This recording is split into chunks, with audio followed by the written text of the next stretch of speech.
Hello everyone, আসসালামু আলাইকুম। কেমন আছেন সবাই? আজকে আমি আপনাদের সাথে একটি ঝটপট ডিম বোনার একটি রেসিপি শেয়ার করব।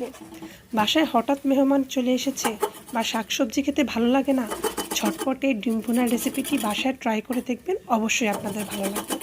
ডিম বোনার জন্য আমি আগে কিছু ডিম শুধু তেলের উপর ফ্রাই করে রেখে দিয়েছি, ওগুলোকে পিস পিস করে কাটা আছে। এখানে আমি দিয়ে দিলাম প্রায় 1 কাপ পরিমাণ পেঁয়াজ কুচি, সাথে দিয়ে দিব 3-4টে কাঁচামরিচ মাঝখান দিয়ে ফালি করা। পেঁয়াজ কাঁচামরিচগুলোকে ভালোভাবে ভেজে নেব এবং দিয়ে দিব 1 চা চামচ পরিমাণ রসুন বাটা। মশলাগুলোকে একটু ভালোভাবে ভেজে নেবেন, যেহেতু ডিম ভুনা তাহলে ভালোভাবে ভুনা করে নিতে হবে। এই রান্নাটি আশা করি ঘরের ছোট বড় সবাই এই রেসিপিটি পছন্দ করবে। সবসময় একঘেয়েমি খাবার কারোই ভালো লাগে না, তাই মাঝে মাঝে খাবারের মধ্যে একটু নিত্য নতুনত্ব আনতে হয়। দিয়ে দিলাম 1 চা চামচ পরিমাণ লবণ। সবগুলো উপকরণ আমরা ভালোভাবে ভেজে নেব। আপনারা এরকম নিত্য নতুন রেসিপি দেখতে চাইলে আমার চ্যানেলটি অবশ্যই সাবস্ক্রাইব করবেন এবং কমেন্টের মাধ্যমে জানাবেন কেমন হয়েছে।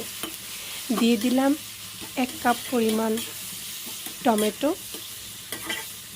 টমেটোগুলোকে ভালোভাবে ভেজে নিতে হবে, ভালোভাবে ভেজে টমেটো পানিটি শুকিয়ে নিন।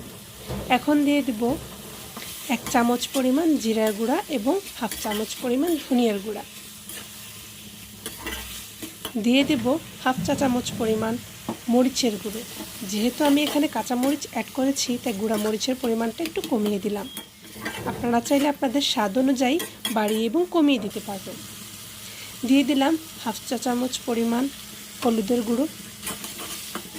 যেহেতু এখানে আমার উপকরণগুলো কম, তাই মশলাগুলো কমিয়ে দেওয়া হয়েছে।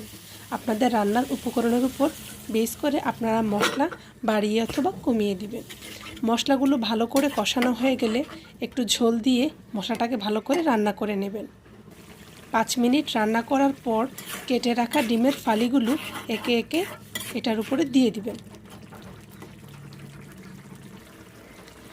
সবগুলো ডিম মশলার উপরে দিয়ে দেওয়ার পর 5 থেকে 7 মিনিট রান্না করে কিছু ধনেপাতা কুচি দিয়ে সুন্দর করে পরিবেশন করে ফেলবেন।